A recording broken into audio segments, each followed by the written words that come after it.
rajouter une liste à puces. Donc là, on va le faire par exemple ici sur le beurre.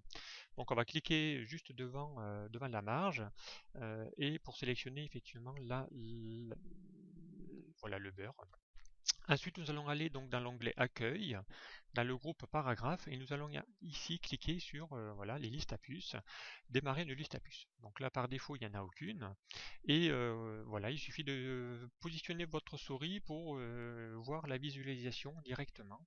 Voilà, à l'écran. Voilà, si nous prenons par exemple ici cette puce, donc il suffit de cliquer dessus pour pouvoir la sélectionner. Ensuite, donc rien ne nous empêche de pouvoir effectivement mettre différentes listes à puces voilà, sur notre document. Donc là, si nous prenons ici, sélectionnons la crème, donc je peux effectivement ici lui demander de mettre voilà, une nouvelle puce. Pour pouvoir dupliquer donc les puces, c'est tout simple, donc il suffit voilà, de sélectionner notre ligne, ici d'utiliser dans l'outil groupe presse-papier, voilà, reproduire la mise en forme, donc on clique sur le petit pinceau, et ensuite voilà, si on souhaite reproduire cette même liste à puces, par exemple ici sur le lait, il suffit de cliquer dessus ou sur les yaourts. Donc voilà, il suffit de pouvoir de nouveau reproduire la liste à puces directement sur la ligne désirée sans que nous ayons donc besoin d'aller de nouveau rajouter une liste à puces. Un autre exemple de liste à puces qui est possible d'être réalisé sous Word, c'est de pouvoir personnaliser voilà, nos puces. Donc pour cela, on va prendre un exemple. Ici, par exemple, voilà, si je veux rajouter une liste à puces, mais vraiment personnalisée, donc là, on va pouvoir aller toujours dans l'onglet donc Accueil, et donc dans le bouton liste à puces, on va cliquer sur Définir une puce.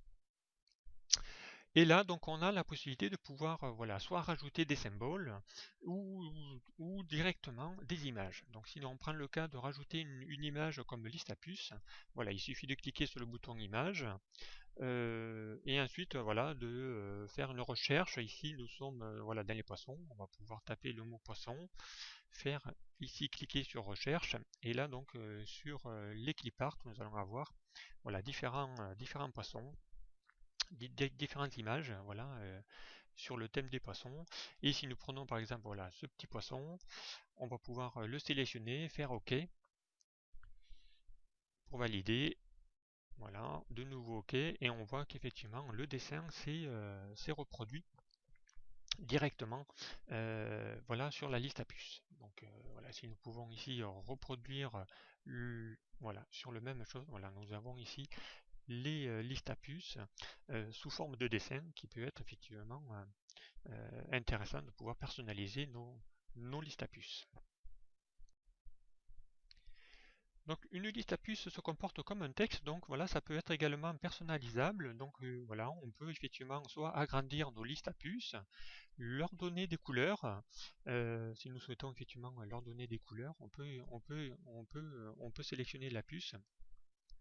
Nous allons le faire ici, par exemple ici sur cette liste à puces. Donc, il suffit de cliquer dessus pour les sélectionner, et on peut effectivement leur donner des couleurs différentes et augmenter leur taille si besoin est. Donc voilà, donc ça se personnalise comme un caractère voilà, d'un texte de document.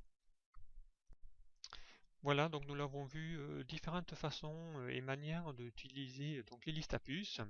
Donc soit effectivement des listes à puces déjà standardisées, ou donc de personnaliser nos propres listes à puces, donc en y insérant voilà, des images sous forme d'icônes.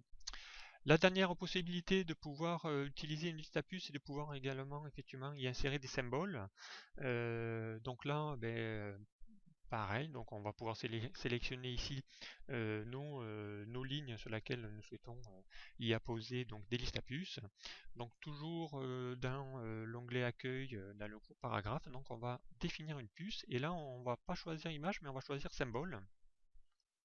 Et là, vous allez voir qu'il y a effectivement plusieurs possibilités de pouvoir mettre une liste à puces.